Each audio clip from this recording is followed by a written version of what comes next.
Alhamdulillah wassalatu wassalamu ala Rasulillah wa ala alihi wa sahbihi wa mawala la hawla wa la quwwata illa billah.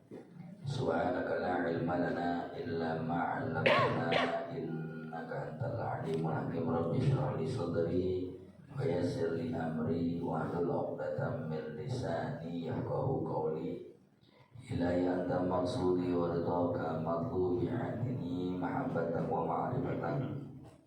Maqala Syekhul Mu'allif rahimahullah ta'ala wa adaman nafa bihi wa bi'ulumihi wa bikum fitaraini amin radhiyallahu ankum. Sebelumnya saya mengucapkan minal aidin al-faizin, mohon maaf lahir dan batin. Mudah-mudahan segala kesalahan kita diampuni oleh Allah Subhanahu wa taala. Bersyukur kepada Allah mampu hadir dan dihadirkan oleh Allah Subhanahu wa taala di majelis mulia ini. Semoga di usia-usia kita, di waktu-waktu kita bisa kita isi dengan manfaat, nanti menjadi saksi di yaumil qiyamah. Amin ya rabbal alamin. Hadirin dirahmati Allah Subhanahu wa taala, sesungguhnya Ramadan ila Ramadan itu kafaratullah dzunub. Antara Ramadan ma bainal Jumat ila Jumat, antara Ramadan dan Ramadan itu ada pengampunan dosa. Maka janji Allah adalah wal asri innal insana lafi khusr. Demi masa sesungguhnya manusia dalam kerugian. Allah pakai lam taukid. Kalau belajar nahwu itu lamnya lam untuk memperkuat. Artinya Allah sudah menyumpahi waktu. Kemudian innal insana lafi khusr. Sudah sumpah Allah atas ciptaannya itu waktu. Kemudian sombong manusia di dalam kerugian. Kita ini rugi. Jadi jauh sebelum penciptaan Allah sudah mengatakan kamu tuh rugi semuanya. Nah, cuman ada mustasnanya, illa, kecuali alladzina amanu wa 'amilus shalihat. Orang-orang yang beriman, mereka yang menyerahkan seluruh urusannya kepada Allah, hatinya hanya disandarkan kepada Tuhan yang Maha Esa. Tuhan yang ia yakini, yang menggelontorkan matahari, yang mengangkat langit tanpa dinding, tanpa tiang, yang menjadikan manusia dari segumpal darah, dari setetes air yang hina. Itu semua dalam keyakinan kepada Allah. Kemudian yakin itu diimplementasikan menjadi amal soleh. Iman saja nggak cukup kalau tidak dengan amal soleh. Mengaku karyawan aja nggak cukup kalau tidak bekerja. Gitu. Jadi itu. Nah kemudian watawassaw bil, pada akhirnya kita harus saling nasihat-menasihati di dalam kebenaran. Sampai dikatakan dalam mahfuzat itu qulil haqq walau kana murran, katakan yang benar sekalipun itu pahit, ya, sekalipun itu pahit.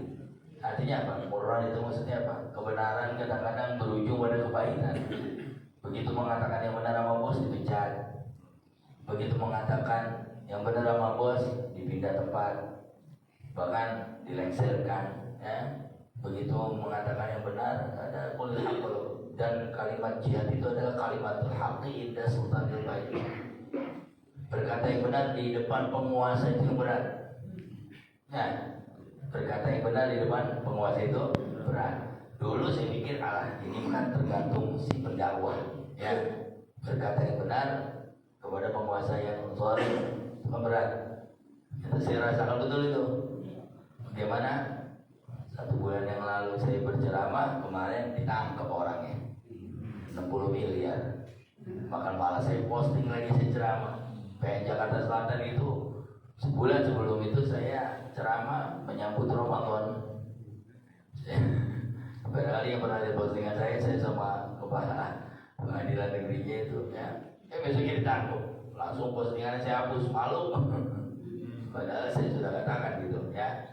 Di pundak bapak-bapak kami sebagai anak bangsa menitipkan rasa tegakkan keadilan. Karena kejaksaan itu kan di pihak rakyat, mereka menuntut, ya. Mereka menuntut yang korupsi, yang apa, jangan ada kong kali kong, jangan ada efek jerah. Bahkan kan kalau kata Syekh Ali Jaber almarhum di TV One secara tegas beliau mengatakan pancung tuh para koruptor yang nyusahin rakyat, kan gitu. Ya, tapi kalimatul haq inda sultanil jahil. Jadi Sulit sekali mengatakan hak yang hak di depan sultan yang di depan penguasa yang zalim. Sehingga itulah jihad yang karena sebenarnya jihad ya. Masya Allah. Wa sobis dan saling menasihati di dalam kesabaran. Maksudnya apa? Ketika kebenaran sudah kau tegakkan, tinggal sabar. Jangan sabar dulu, sabar dulu. Ada kezaliman, sabar dulu. Jangan. Sebutkan kebenarannya. Begitu kamu di penjara, kamu sabar. Begitu kamu dilengsarkan, kamu sabar. Gitu ya. Karena kamu telah mengutarakan kebenaran. Nah, saya terkagum-kagum kalau kayak Pak Zainuddin Hamzah almarhum, memang beliau yang menjadi corong dakwah kita. Beliau tuh nyubit tapi nggak sakit gitu. Ya.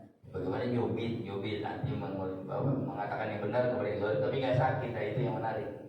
Jadi di retorika dakwanya adalah tidak menyakiti tapi menyentuh gitu, tidak memukul tapi merangkul. Masya Allah. Nah ini berat. Sama anak kita sayang tapi anak melakukan kesalahan. Gimana rasanya? Padahal anak dalam keadaan salah. Tapi dasaran ego seorang ayah, kadang-kadang anak itu dibenarkan, didorong, udah jadi ketua RW aja lo, mentang-mentang anaknya, jadi ketua RW, mentang-mentang anaknya. Nah, jadi ini adalah bagian pertemuan kita yang kita doakan mudah-mudahan ke depan Ramadan kembali kita dapatkan, amin ya. Kalaupun Ramadan kemarin Ramadan yang terakhir itu mudah-mudahan adalah Ramadan yang diberkahi, yang diterima oleh Allah Subhanahu wa taala. Berapa jenazah sudah kita sholatkan? Belum habis bulan Syawal.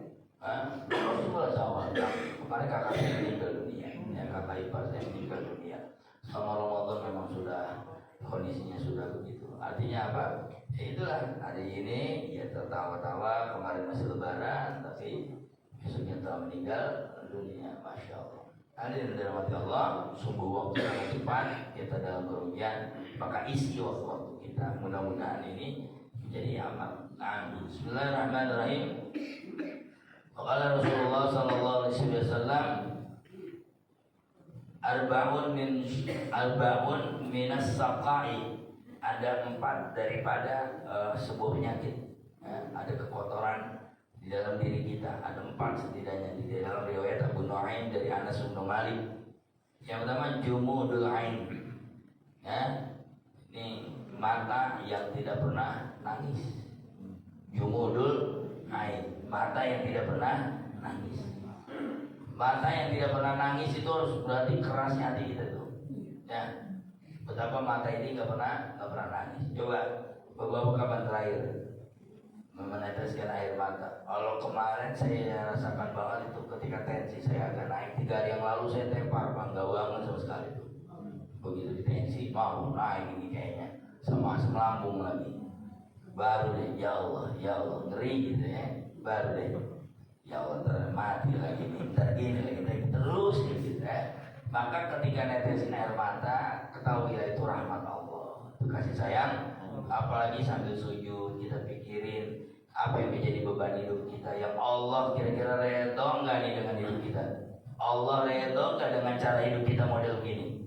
Allah senang nggak sama kita nih? Nah, ketika kita sujud, kita netesin air mata, maaf ya Rob, maaf. Nah itu dia, itu adalah rahmat Allah, keiman. Tapi kalau orang nggak pernah nangis, ya nggak pernah nangis.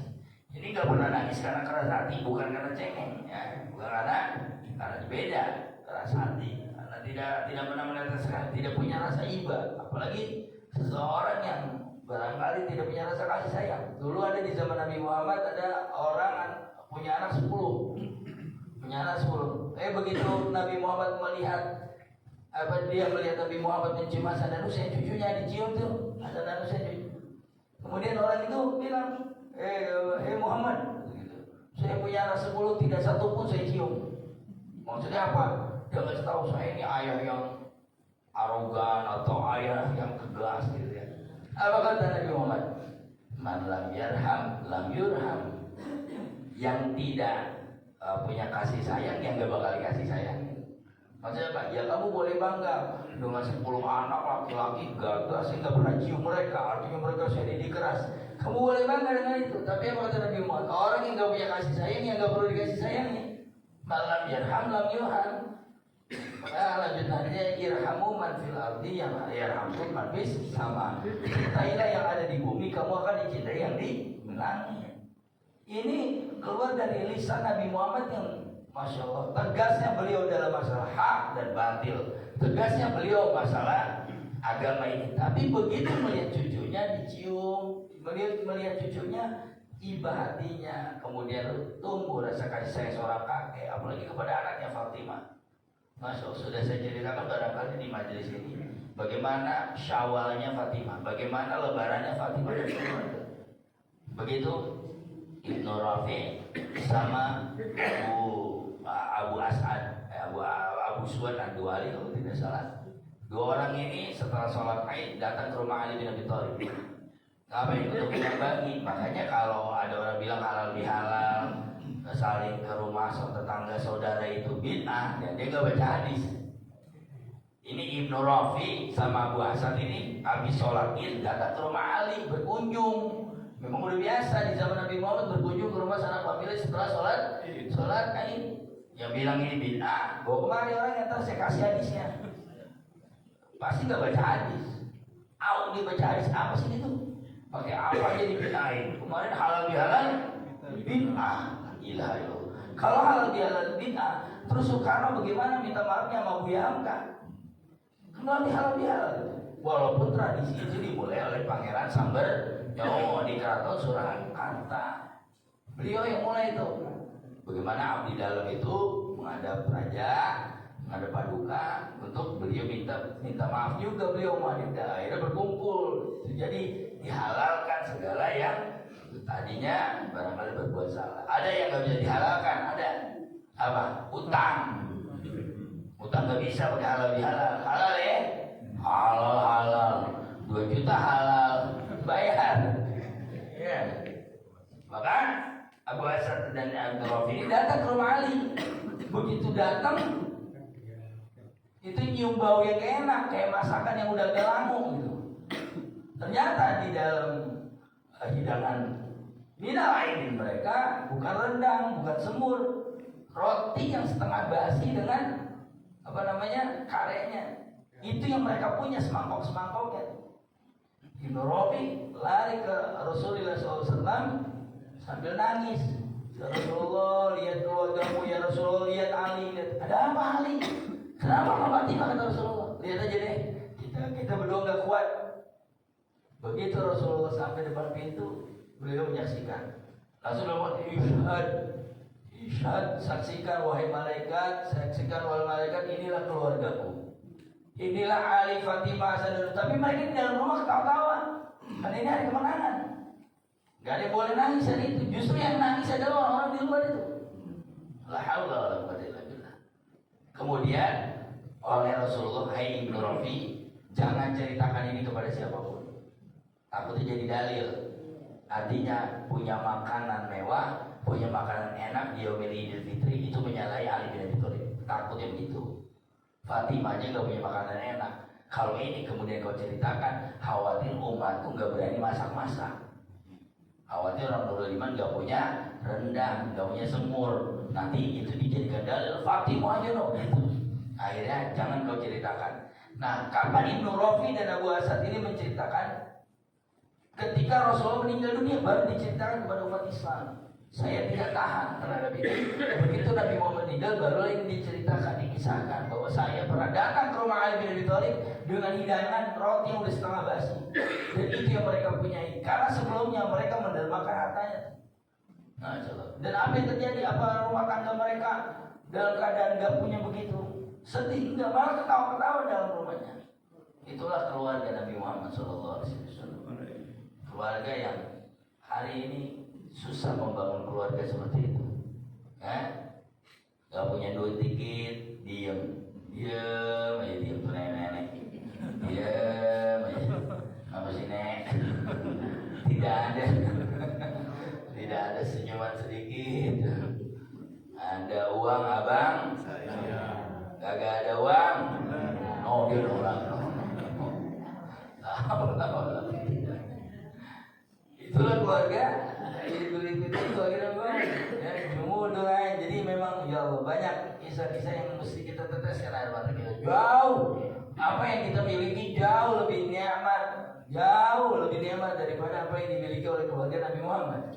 Tapi tidak mengurangi sedikit pun kebahagiaan mereka, karena bahagia itu ukurannya akhirat gitu. Walal akhiratu khairul laka minal ula. Jadi kalau udah kebahagiaan akhirat, insyaallah. Apa pernah Nabi Muhammad ngajar subuh begini habis ini ada makanan? Enggak. Apa pernah?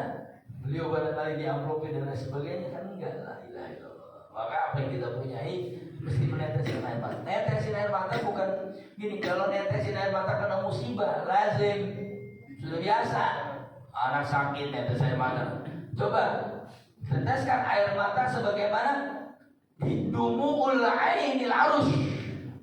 Sebaik-baik tetes air mata adalah calon pengantin yang nangis tuh, ya kan? Mestinya kan pengantin seneng tuh, tapi banyak nggak yang ibu hari ini saya izin gitu kan? Semua orang di situ itu tetes mata terbaik dalam kebahagiaan dibungkus dengan keridhaan. Pernahkah kita dapat sesuatu kemudian menetes air mata tanda syukur kepada Allah? Itu yang benar.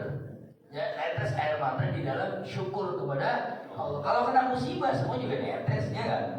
Ya, begitu nauzubillah, begitu tabrakan, begitu ini netes air mata ya. Ojek gak dapat ojek, netes air mata ini biasa itu. Ya, dalam kesusahan kita netes air mata biasa.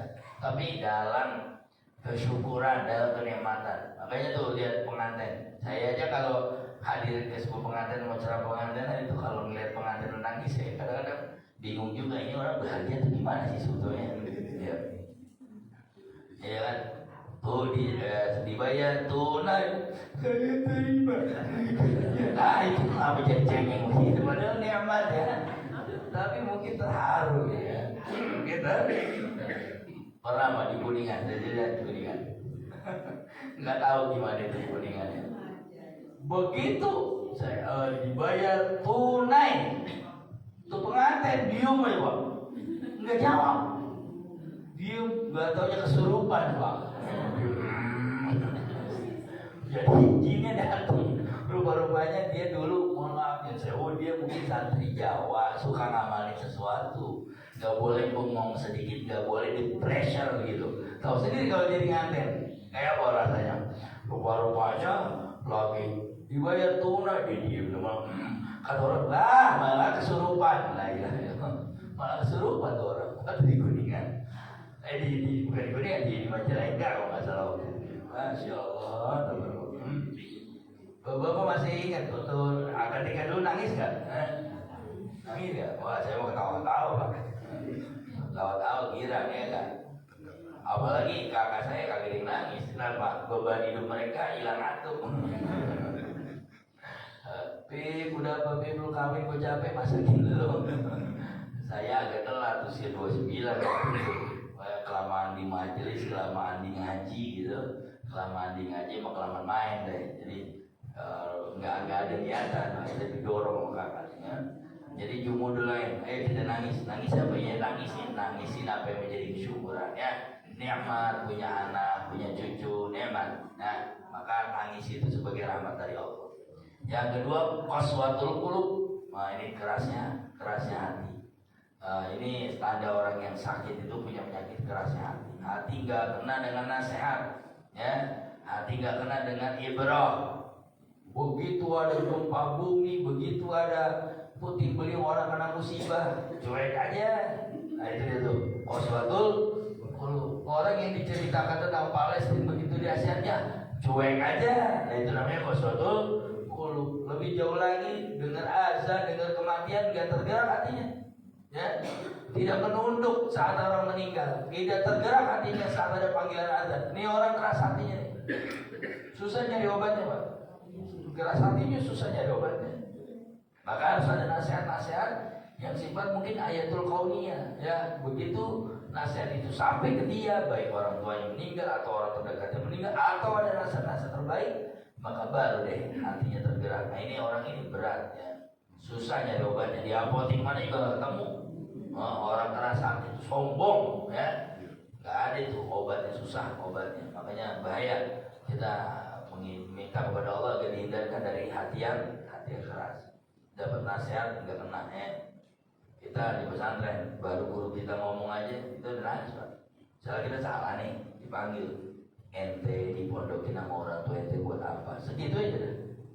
Nangis merasa tanggung jawab jutaan rupiah yang ditaruh di pondok ini untuk kita merasa nggak jadi sesuatu, kita nggak bisa apa-apa gitu, langsung nangisnya. Itu namanya qaswatul qulub. Kalau orang yang udah bisa menangis itu dia punya kekerasan hati. Cek hatinya.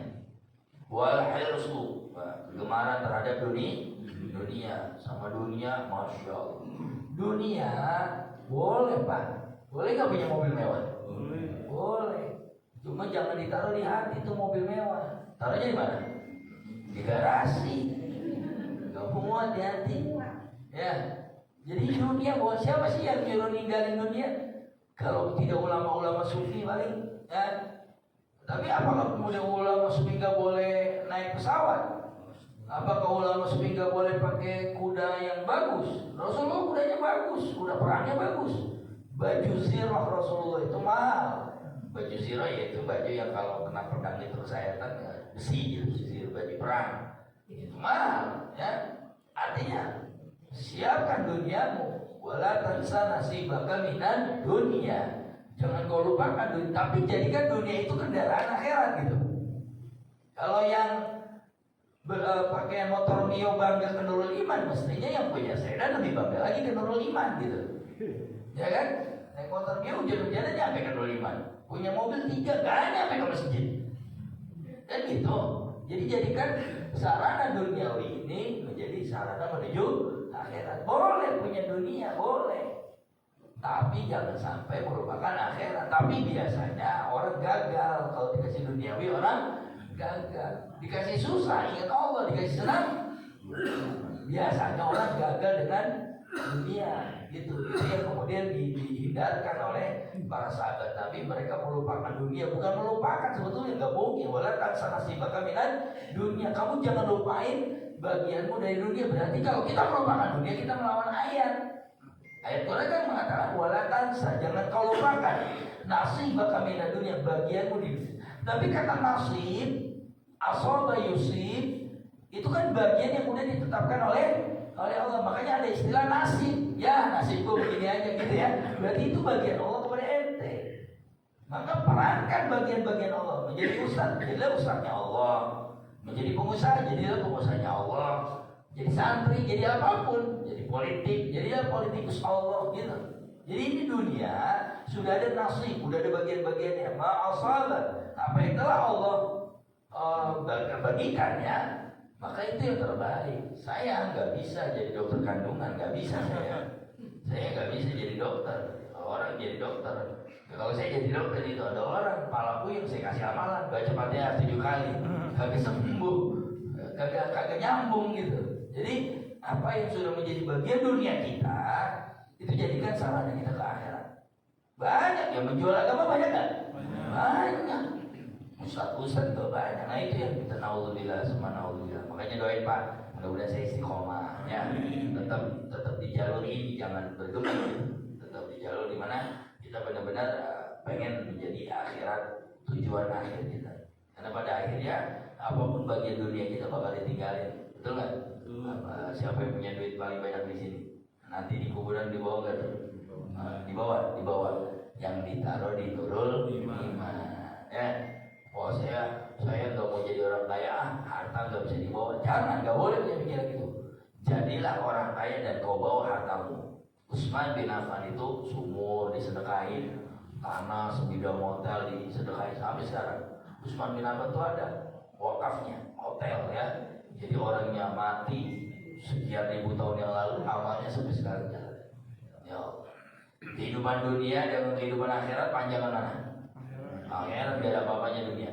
Besok kita mati 60-70 tahun, betul? Yang sekarang dikuburin udah ratusan tahun tapi belum kiamat, berarti perjalanan kuburan jauh lebih panjang. Imam Nawawi udah dikubur 600 tahun, Nabi Muhammad udah dikubur 1400 tahun. Ya, nggak usah jauh-jauh deh. Guru-guru kita, Kiai Nur Ali itu udah dikubur sekian puluh tahun. Artinya apa? Lebih panjang kehidupan kuburan daripada kubur. Nanti akhirat lebih panjang lagi. Yang dikubur nunggu waktunya kiamat. Yang di kiamat nunggu waktunya hisab. Yang dihisab nunggu waktunya ditimbang amal dan lain sebagainya. Begitu surga dan neraka finish. Khalidina fiha abada. Yang mendapat predikat radhiyallahu anhum wa radu an. Mereka yang mendapat radhiyallahu keridhaan Allah senang udah. Ya. Jangan sampai dunia ini melupakan kita kepada akhirat. Lagi di kantor, lagi meeting. Allahu Akbar, Allahu Akbar. Tinggalin dia tuh meeting. Tinggalin gak? Nah ini ada dua, amrul dunyawiyah dan amrul ikhtiyariyah. Jadi ada perkara duniawi tapi juga ada perkara ikhtiar. Kalau memang al-muhim ini rapat nggak bisa ditinggal dan waktu zuhur masih panjang, boleh saja meninggalkan sekitar setengah jam untuk mengelarkan rapat tersebut. Kecuali al-muta'ahid atau bibah, wal is'af, apa? Dokter lagi operasi, lagi dibelek orang, rek. Allahu Akbar. Mari kita sholat dulu. Itu pasien mangap aja perutnya. Atau bibah itu namanya dokter. Gak boleh dokter. Al-muta'ahid siapa? Mereka yang menjaga, merawat. Seperti apa? Satpam kendaraan. Boleh dia ganti Jumat dengan Dhuhr, boleh. Dia lagi jaga kendaraan ribuan manusia. Nah, ini satpam bertiga. Itu satpam bertiga sholat Jumat ikutan sholat Jumat. Motor hilang 15 biji.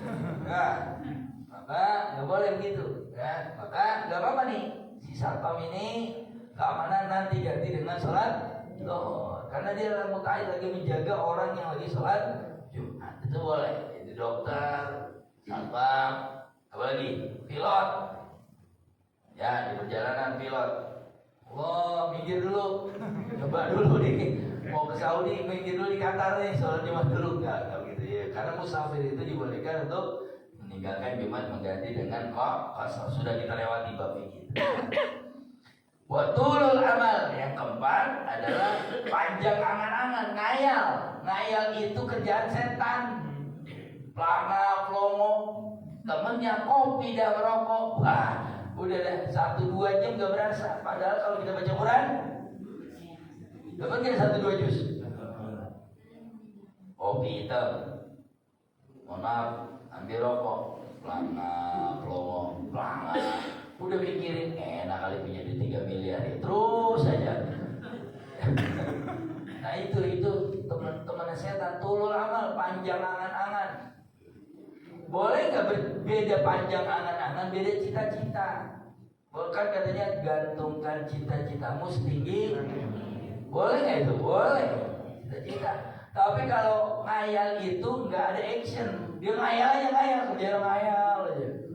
Akhirnya lama-lama gila, lama-lama dingin gila. Dan orang sekarang banyak orang gila loh Pak. Benar nggak? Jangankan bapak-bapak, saya akan buktikan kalau sekarang ini banyak banget orang gila. Keluarga, ada orang depan Indomaret tuh nyengir aja. Lihat handphone, nggak tahu apa yang dia lihat, nyengir. Kan nyengir sendiri orang gila. Jadi handphone itu masya Allah ya bisa bikin orang nyengir, ketawa-ketawa. La ilaha illallah. Saya kebayangin itu nanti di akhirat orang yang panjang angan-angan diketawain oleh malaikat. Itu otaknya isinya entar kalau gue begini, entar kalau entar lah itu. Padahal hari ini kau lakukan apa? Betul kan? Hari ini kau lakukan actionnya, jangan tulul amal.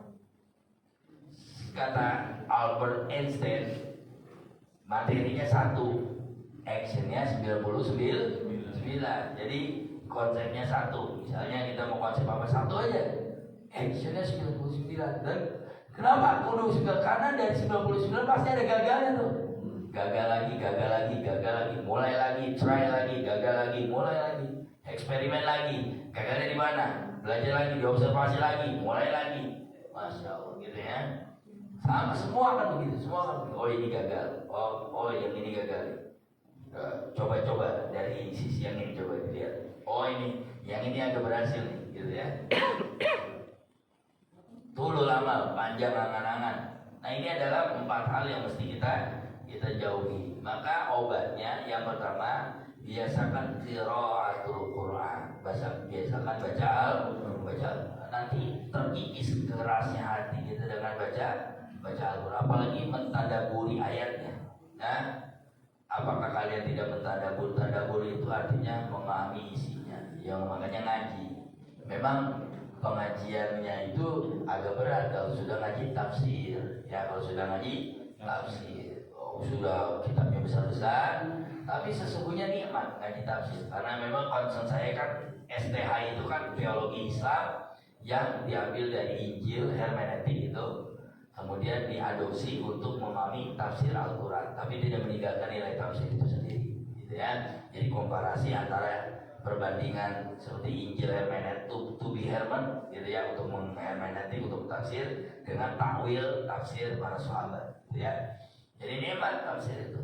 Munasabatul ayat. Kita kalau lihat Al-Quran kan kayak acak-adul, Pak, ayat waris di sini, ayat ini di sini, kok nggak berkesinambungan gitu. Lagi ngomongin waris, tiba-tiba ngomongin nikah. Lagi ngomongin nikah, tiba-tiba kayaknya Al-Quran di Al-Baqarah aja seperti ini, ada kisah Israel, tapi tadi bawahnya ada waris gitu. Pernah ditanya sama Pak Quraisy, Pak, kenapa sih Al-Quran ini acak-adul gitu? Kan enak kayak gini, kalau kayak di sekolah itu bab waris aja tutasin, bab nikah tutasin, ini kan enggak. Kadang-kadang bab waris ada di ayat mana, kadang-kadang bab nikah ada ayatnya. Bagaimana urusan rumah tangga ada di An-Nur, bagaimana urusan politik ada di sini. Kenapa begitu? Apa kata Pak Quraisy? Untuk kalian mencari. Sebab kalau per bab, ya bab waris kelar, itu tidak mentarbiyah umat, tidak untuk mencari. Makanya Al-Quran itu dibuka-buka, Pak. Jangan main yasin mulu, yasin. Sekali-kali malam Jumat jangan yasinan. Malam Jumat Ar-Ra'd. Malam Jumat misalnya An-Nahl. Malam Jumat misalnya An-Namal. Malam Jumat Al-Anbiya. Gitu ya. Jadi kenapa kita nggak paham Al-Quran? Ya karena itu aja. Malam Jumat yasin aja, yasin. Taunya mati aja. Wa ilaihi turja'un, itu aja kita tahu. Nah, padahal dari 6.666 ayat yang kita tahu ayat 83 itu sudah ma'ru idza arada syai'an ayaqula lahu. Nah, lahunya itu diberhenti dulu. Baru kita, ya Allah mudah-mudahan Tuti jadi bini saya. Pun bayakun. Lahunya itu dikasih proposal dulu tuh. Kalau di sana ayaqula lahu, buru-buru proposal, pun ayahmu. Ternyata gak jadi-jadi, Pak. Kenapa gak jadi-jadi? Itu kalau santri sebenarnya gitu loh. Ayat-ayat Quran dimainin untuk pribadi, proposal pribadinya. Pernah lihat ayat surah Yusuf? Ya ini ra'aitu ahada asyara kawkaba wa syamsa wal qamara ra'aituhum li sajidin. Aku melihat 11 bintang, 1 matahari, 1 rembulan, semuanya sujud. Karena semuanya sujud, berarti ini ayat tentang bagaimana tunduk. Maka dijadikan ayat-ayat untuk menunduk janda itu biar nunduk pakai ayat ini.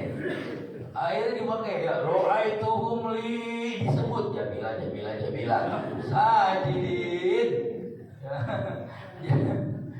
Itu makanya dipanggil kalau misalnya itu ayat pelet. Ayat ada lagi ayat tekbal.